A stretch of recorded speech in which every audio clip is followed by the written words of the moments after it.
जरा कल्पना कीजिए अचानक एक दिन दुनिया भर का जीपीएस काम करना बंद कर दे।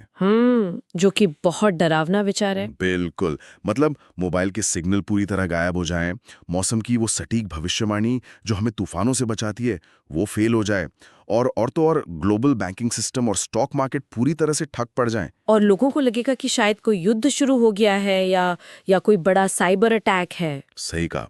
लेकिन सबसे हैरान करने वाली बात तो ये है कि इस भयानक तबाही का कारण पृथ्वी पर होने वाला कोई युद्ध या कोई प्राकृतिक आपदा नहीं है, बल्कि अंतरिक्ष में 8 किलोमीटर प्रति सेकंड की रफ्तार से तैरता हुआ एक छोटा सा पेंट का टुकड़ा है।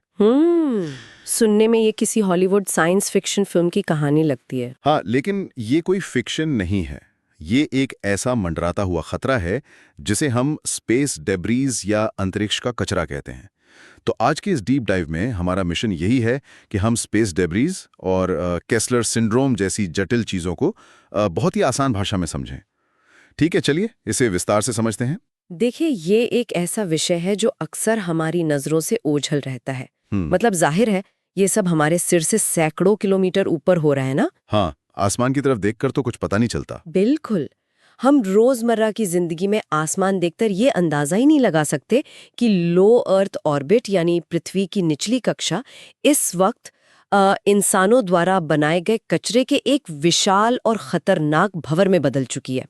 और ये सिर्फ खगोलविदों के लिए चिंता की बात नहीं है।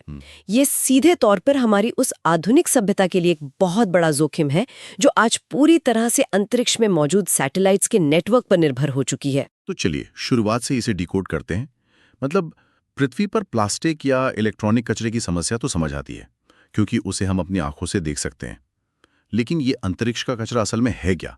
अब क्या अंतरिक्ष यात्री वहां कुछ छोड़कर आ गए हैं? कुछ हद तक कह सकते हैं, लेकिन मुख्य रूप से अंतरिक्ष के कचरे में वो हर एक कृत्रिम या इंसान द्वारा बनाई गई चीज शामिल है जो आप किसी काम की नहीं है, लेकिन फिर भी पृथ्वी का चक्कर लगा रही है। जैसे कि कोई पुरानी सैटेलाइट? हाँ, दशकों पुराने डेड सैटेलाइट्स जो अब काम नहीं करते।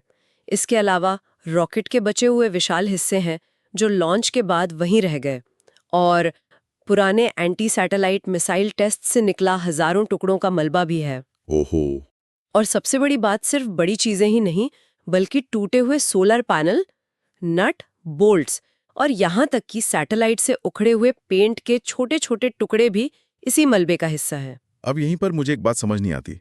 मतलब अंतरिक्ष तो अनंत है ना, असीम है। हाँ, जगह तो बहुत है। तो अगर उसमें एक मटर के दाने के बराबर पेंट का टुकड़ा या एक छोटा सा स्क्रू कहीं तैर भी रहा है, तो वो किसी विशाल सैटेलाइट या इंटरनेशनल स्पेस स्टेशन के लिए इतना बड़ा खतरा कैसे हो सकता है? साइज को देखते हुए बात हजम नहीं होती। ये बहुत ही वाजिब सवाल है। इसे समझने के लिए हमें भौतिकी के एक बहुत ही बुनियादी नियम की तरफ जाना होगा। देखिए, अंतरिक्ष में कोई भी चीज स्थिर नहीं है। सब कुछ घूम रहा है। बिल्कुल।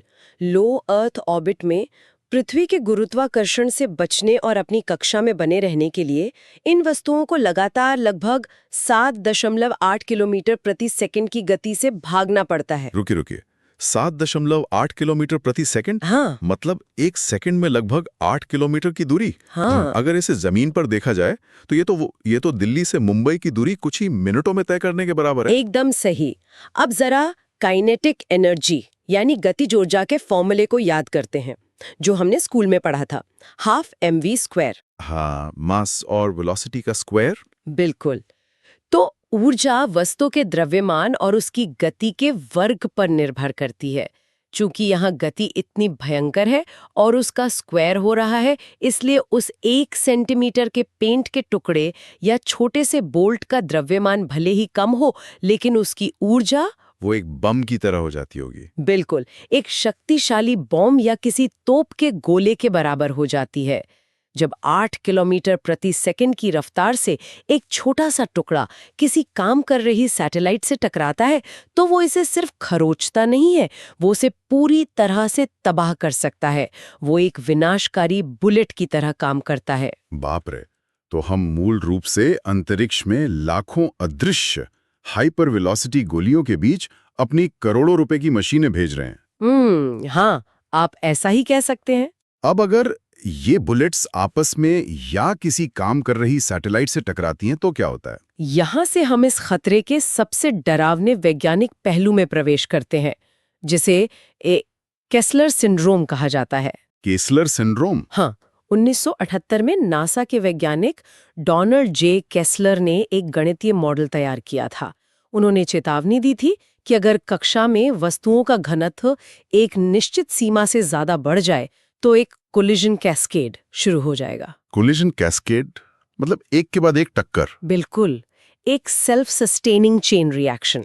एक टक्कर होगी, उससे कचरा निकलेगा, वो कचरा और टक्कर करवाएगा। इसे ऐसे समझ सकते हैं कि जैसे एक बहुत ही व्यस्त हाईवे है जहां गाड़ियां बुलेट की स्पीड से चल रही हैं। अचानक दो गाड़ियां टकराती हैं। हाँ।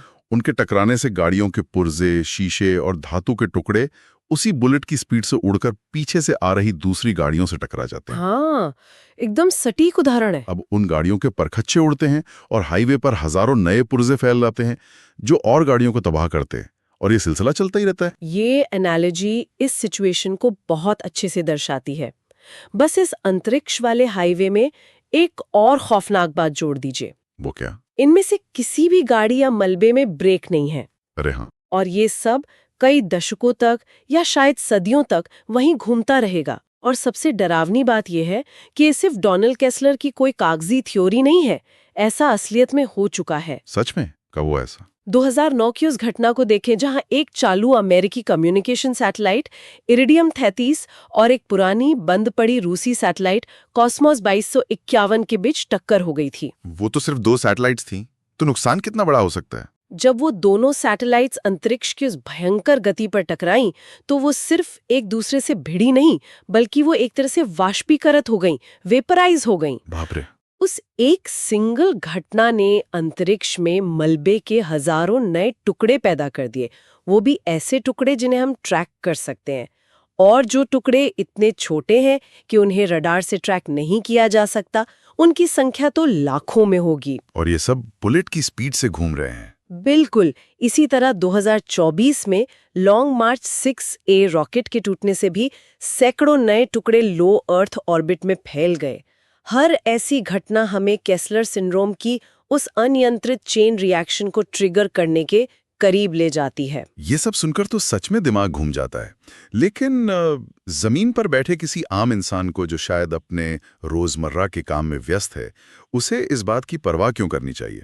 मतलब एक सवाल जो अक्सर उठता है कि ठीक है, अंतरिक्ष में कचरा है, कुछ सैटेलाइट्स टूट जाएंगी, लेकिन मेरी जिंदगी पर इसका क्या असर पड़ेगा? ये समझना सबसे ज्यादा जरूरी है। देखिए, आज हमारा पूरा जीवन एक अदृश्य सैटेलाइट नेटवर्क के धागे से बंधा हुआ है। वो तो है। सुबह उठकर मोबाइल पर रास्ता देखने के लिए नेविगेशन, इंटरनेट, टीवी ब्रॉडकास्टिंग, दुनिया भर में कम्युनिकेशन, मौसम की वो भविष्यवाणियां जो किसानों की मदद करती हैं और समुद्री तूफानों से लाखों लोगों की जान बचाती हैं, ये सब सैटेलाइट्स पर टिका है। हाँ, ये सब तो हम जानते हैं। लेकिन इससे भी बड़ा एक क्षेत्र है जिसके बारे में बहुत कम बात होती है, और वो है ग्लोबल फाइनेंस और बैंकिंग। बैंकिंग? ये थोड़ा अजीब लगता है। मैंने तो हमेशा सोचा था कि बैंकिंग इंटरनेट के अंडर वाटर केबल्स और फाइबर ऑप्टिक्स से चलती है। जीपीएस या सैटेलाइट से स्टॉक मार्केट और एटीएम का क्या लेना देना है? ये बहुत ही शानदार तकनीकी लिंक है। दुनिया भर के जो वित्तीय लेन देन होते हैं, एटीएम विड्रॉल होते हैं, और खास तौर पर शेयर बाजार की जो हाई फ्रीक्वेंसी ट्रेडिंग होती है, उसे बहुत ही सटीक टाइम स्टैम्प की जरूरत होती है।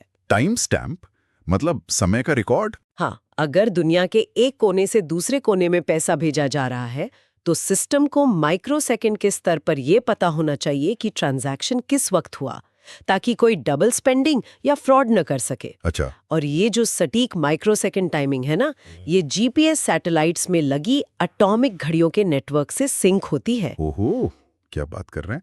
तो अगर सैटेलाइट नेटवर्क गिरता है तो दुनिया भर के बैंकों की घड़ियों का तालमेल बिगड़ जाएगा? बिल्कुल सटीक। अगर केस्लर सिंड्रोम के कारण जीपीएस सैटेलाइट्स नष्ट होने लगें, तो टाइमिंग में माइक्रोसेकंड का भी अंतर पूरे ग्लोबल फाइनेंशियल लेजर को करप्ट कर देगा। पूरी दुनिया की अर्थव्यवस्था कुछ ही घंटों में ताश के पत्तों की तरह घे जाएगी। ये तो सच में डरावना है। और ये तो सिर्फ वर्तमान का नुकसान है, भविष्य पर इसका असर और भी गहरा है। अगर लो अर्थ ऑर्बिट पूरी तरह मलबे से भर गया, तो वो इलाका इंसानों के लिए एक अभेद्य दीवार बन जाएगा। यानी हम अपनी ही पृथ्वी पर कैद होकर रह जाएंगे। भविष्य के जो हमारे बड़े सपने हैं, जैसे चांद और मंगल पर इंसानों को बसाने के मिशन, या फिर भारत का अपना गगनयान मिशन और इंटरनेशनल स्पेस स्टेशन, ये सब कुछ असंभव हो जाएगा, क्योंकि कोई भी रॉकेट मलबे की उस दीवार को पार ही नहीं कर पाएगा। बिल्कुल। इसीलिए इसे सिर्फ एक एरोस्पेस इंजीनियरिंग की समस्या नहीं, बल्कि एक सभ्यता का जोखिम माना जा रहा है। एक सिविलाइजेशन रिस्क है ये। तो चलिए इस समस्या को एक एरोस्पेस इंजीनियर के नजरिए से देखते हैं। अभी अंतरिक्ष में कितना ट्रैफिक जाम है, स्थिति असल में कितनी गंभीर हो चुकी है। हालिया डेटा इस ट्रैफिक जाम की भयानकता को स्पष्ट करता है। 2025 के आंकड़ों के अनुसार एक ही साल में रिकॉर्ड 328 लॉन्च प्रयास हुए हैं। 328? हाँ, और 4,651 नए स्पेस ऑब्जेक्ट्स कक्षा में जोड़े गए। बाप रे। आज अकेले स्टारलिंक के ही 9,000 से ज्यादा सैटेलाइट्स वहां मौजूद हैं, जो लगातार इंटरनेट प्रोवाइड कर रहे हैं। ये एक ऐसा ट्रैफिक जैम है जहां रोजाना हजारों चीजें एक दूसरे के बेहद करीब से गुजर रही हैं। और हमारे भारतीय सैटेलाइट्स का क्या हाल है? अगर हम सिर्फ भारतीय सैटेलाइट्स की ही बात करें तो मलबे से संभावित टक्कर को लेकर 1.5 लाख से अधिक क्लोज अप्रोच अलर्ट्स जनरेट हुए हैं। 1.5 लाख अलर्ट? तो इस सब का असल मतलब क्या है? क्या हम बस अलर्ट स्क्रीन पर बैठकर घबरा रहे हैं और अपनी सैटेलाइट्स को इधर-उधर खिसकाकर मलबे से बचा रहे हैं? भारत इस मामले में क्या कदम उठा रहा है? देखिए, भारत इस खतरे को बहुत ही प्रोएक्टिव तरीके से हैंडल कर रहा है। इसरो ने इस अदृश्य खतरे से निपटने के लिए प्रोजेक्ट नेत्रा की शुरुआत की है। प्रोजेक्ट नेत्रा, ये क्या है? इसका पूरा नाम है network for space object tracking and analysis. ये अंतरिक्ष में भारत की एक तरह से आंख है। ये काम कैसे करता है? मतलब अंतरिक्ष में इतनी छोटी और तेज चीजों को ट्रैक करना तो बहुत मुश्किल होगा। नेत्रा सिस्टम एडवांस्ड रडार और शक्तिशाली ऑप्टिकल टेलीस्कोप्स का एक स्वदेशी नेटवर्क है।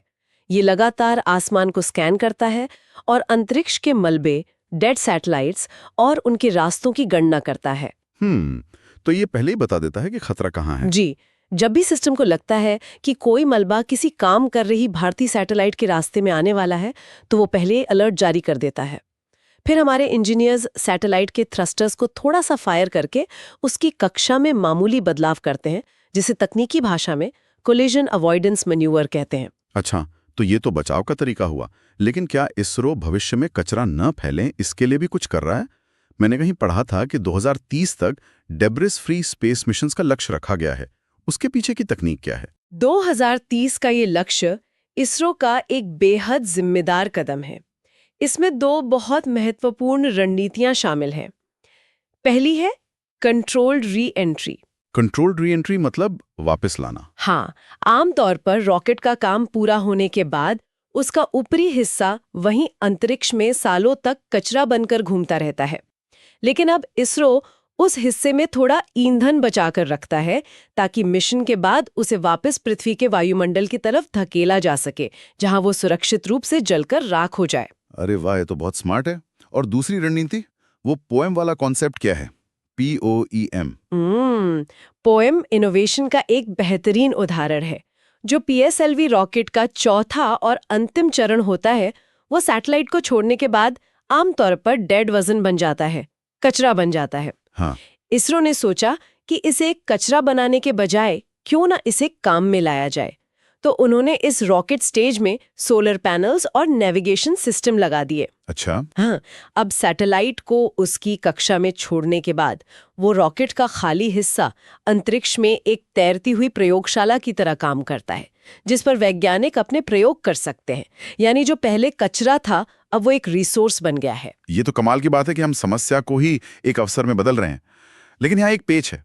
अंतरिक्ष किसी एक देश की सीमा में तो आता नहीं है। बिल्कुल नहीं। भारत अपनी तरफ से 0 डेब्रीज का पालन करे, लेकिन अगर दुनिया के बाकी देश अंधाधुंध लॉन्च करते रहें और कचरा फैलाते रहें, तो कैसलर सिंड्रोम का खतरा तो फिर भी हम पर मंडराएगा। अंतर्राष्ट्रीय स्तर पर क्या हो रहा है इस बारे में? मैं आपकी इस बात से पूरी तरह सहमत हूँ। अंतर्राष्ट्रीय सहयोग के बिना इसका कोई समाधान नहीं है। और अच्छी बात यह है कि दुनिया अब इस बात को समझ रही है। कोई ग्लोबल नियम बन रहे हैं? हाँ, संयुक्त राष्ट्र की एक विशेष समिति है, UN कोपोस, जिसने अंतरिक्ष के लिए लॉन्ग टर्म सस्टेनेबिलिटी गाइडलाइंस बनाई हैं। इसके अलावा IADC है, inter agency space debris coordination committee. इसमें कौन कौन शामिल है? इसमें नासा, ईसा, इसरो और बाकी प्रमुख स्पेस एजेंसियां मिलकर मलबे को कम करने के कड़े नियम और डेटा शेयरिंग के तरीके तय करती है। इसके साथ ही यूरोप के नेतृत्व में एक जीरो डेब्रीज चार्टर भी लाया गया है, जिसका लक्ष्य 2030 तक सभी नए मिशंस को कचरा मुक्त बनाना है। नए कचरे को रोकना तो समझ में आता है। चलिए, ये तो भविष्य की बात हो गई, लेकिन एक बहुत बड़ा सवाल अभी भी बाकी है। वो क्या? जो हजारों डेड सैटेलाइट्स या रॉकेट के विशाल हिस्से दशकों से वहां बुलेट की स्पीड में घूम रहे हैं, जो किसी भी वक्त आपस में टकराकर चेन रिएक्शन शुरू कर सकते हैं, उनका क्या? क्या हम अंतरिक्ष में कोई रोबोटिक झाड़ू भेजने वाले हैं? सुनने में थोड़ा अजीब लग सकता है, लेकिन दुनिया भर के वैज्ञानिक सच में इसी तरह के रोबोटिक मिशंस पर काम कर रहे हैं। सच में? हाँ, इसे तकनीकी भाषा में एक्टिव डेब्री रिमूवल या ADR कहा जाता है। एक मिनट, इस प्रक्रिया पर थोड़ा रुकते हैं। 8 किलोमीटर प्रति सेकंड की रफ्तार से कोई चीज भाग रही है, वो पुरानी है, डेड है, तो जाहिर है वो पागलों की तरह बेकाबू होकर अपनी धुरी पर घूम भी रही होगी, स्पिन कर रही होगी। बिल्कुल, वो टंबल कर रही होती है। तो उसे पकड़ना कैसे मुमकिन है? अगर कोई जाल या रोबोटिक हाथ उस पर फेंका गया, तो वो जाल भी तो बुलेट की स्पीड वाले मलबे से टकराकर खुद ही तबाह हो जाएगा। आपने बिल्कुल सही दर्द पकड़ा है। ये एरोस्पेस इंजीनियरिंग की सबसे मुश्किल चुनौतियों में से एक है। आप एक भागती हुई बेकाबू चीज को सीधा जाकर नहीं पकड़ सकते। तो फिर कैसे करते हैं? इसके लिए जो चेजर सैटेलाइट भेजी जाती है, उसे सबसे पहले उस मलबे की कक्षा में पहुंचना होता है। फिर उसे अपनी गति को बिल्कुल उस मलबे की 8 किलोमीटर प्रति सेकंड की गति से मैच करना होता है। मतलब उसके साथ साथ भागना होता है? हाँ, इसके बाद आर्टिफिशियल इंटेलिजेंस और लीजर सेंसर का उपयोग करके चेजर सैटेलाइट उस बेकाबू मलबे के घूमने की गति का, उसके टंबल रेट का विश्लेषण करती है। यानी उसे मलबे के साथ साथ उसी की तरह घूमना शुरू करना पड़ता है। ये तो बहुत मुश्किल है। एकदम। एक बार जब दोनों पूरी तरह से सिंक हो जाते हैं, तब चेजर सैटेलाइट बहुत ही सावधानी से अपने रोबोटिक आर्म को आगे बढ़ाती है और उस डेड सैटेलाइट के किसी मजबूत हिस्से, जैसे कि अडेप्टर रिंग, को पकड़ लेती है। और फिर? पकड़ने के बाद वो अपने थ्रस्टर्स चालू करती है और उस मलबे को खींचकर पृथ्वी के वायुमंडल की तरफ धकेल देती है, ताकि दोनों सुरक्षित रूप से जलकर नष्ट हो जाएं। इस तरह की सटीकता हासिल करने के लिए AI और एडवांस्ड रडार सिस्टम्स की बहुत बड़ी भूमिका है। ये पूरी प्रक्रिया कितनी जटिल है, इसका अंदाजा लगाना भी मुश्किल है। तो मतलब इस सारी जानकारी को समेटते हुए ये बात बिल्कुल स्पष्ट हो जाती है कि अंतरिक्ष अनुसंधान का भविष्य अब सिर्फ इस बात पर निर्भर नहीं है कि हम कितने ज्यादा और कितने भारी रॉकेट लॉन्च कर सकते हैं। बिल्कुल सही। समाधान लॉन्च रोकने में नहीं है, बल्कि सुरक्षित और जिम्मेदार लॉन्च में छिपा है। एकदम सही। जिस तरह दुनिया भर में हवाई जहाज़ों को टकराने से बचाने के लिए एक बहुत ही सख्त एयर ट्रैफिक कंट्रोल सिस्टम होता है ना, वैसे ही अब हमें अंतरिक्ष के लिए कड़े अंतर्राष्ट्रीय स्पेस ट्रैफिक मैनेजमेंट नियमों की आवश्यकता है। इसरो का प्रोजेक्ट नेत्रा, 2030 का डेब्रीज फ्री लक्ष्य और ये रोबोटिक मिशंस, ये सभी ये सुनिश्चित करने के प्रयास है कि मानव जाति का जो स्पेस एज है वो कभी रुकने ना पाए। तो इस चर्चा से ये बात पूरी तरह साफ है कि जिस तरह हम पृथ्वी पर प्लास्टिक प्रदूषण और जलवायु परिवर्तन जैसी चुनौतियों से जूझ रहे हैं, स्पेस पोल्यूशन भी एक उतनी ही बड़ी, बल्कि शायद ज्यादा अचानक तबाही लाने वाली सच्चाई बन चुका है। हाँ, क्योंकि इसका असर तुरंत होता है। बिल्कुल। केस्लर सिंड्रोम का खतरा कोई कल्पना नहीं है, ये एक भौतिक वास्तविकता है जो हमारे रोजमर्रा के जीवन, हमारे GPS, हमारे बैंकिंग सिस्टम और हमारे भविष्य के स्पेस मिशंस, इन सबको दांव पर लगा रही है। और इसी संदर्भ में मैं एक बहुत ही गहरा सवाल उठाना चाहूंगी, जो विज्ञान से आगे निकलकर कानून और कूटनीति के दायरे में चला जाता है। अच्छा, वो क्या? आज हम मलबे को हटाने और साफ सफाई की तकनीकी बात कर रहे हैं, लेकिन जरा सोचिए, अंतरिक्ष में तैर रहे इस मलबे का असल मालिक कौन है? मालिक? कचरे का कैसा मालिक? देखिए, कानूनी तौर पर जो देश कोई ऑब्जेक्ट लॉन्च करता है, वो हमेशा उसी की संपत्ति रहता है। अब मान लीजिए 40 साल पहले छोड़ी गई किसी एक शक्तिशाली देश की पुरानी डेड सैटेलाइट आज नियंत्रण से बाहर होकर किसी दूसरे विकासशील देश के करोड़ों डॉलर के नए मून मिशन या स्पेस स्टेशन से टकराकर उसे नष्ट कर देती है। ओहो, ये तो एक बहुत बड़ा विवाद बन सकता है। बिल्कुल। तो इस भारी नुकसान की कानूनी और आर्थिक जिम्मेदारी यानी लायबिलिटी आखिर किस पर होगी? क्या पृथ्वी पर मौजूद वर्तमान कानून इस तरह के अंतरिक्ष विवादों को सुलझाने के लिए पर्याप्त है, या क्या हमें भविष्य में इन जटिल मामलों को सुलझाने के लिए एक global supreme court for space की आवश्यकता पड़ने वाली है? बाप रे, ये एक ऐसा विचार है जो निश्चित रूप से इस पूरे विषय को देखने का नजरिया ही बदल देता है।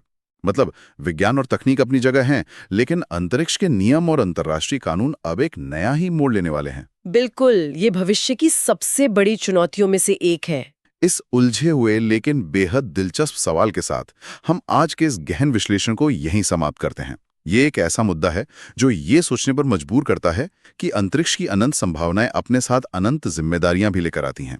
मिलते हैं अगले विश्लेषण में एक नए और रोचक विषय के साथ।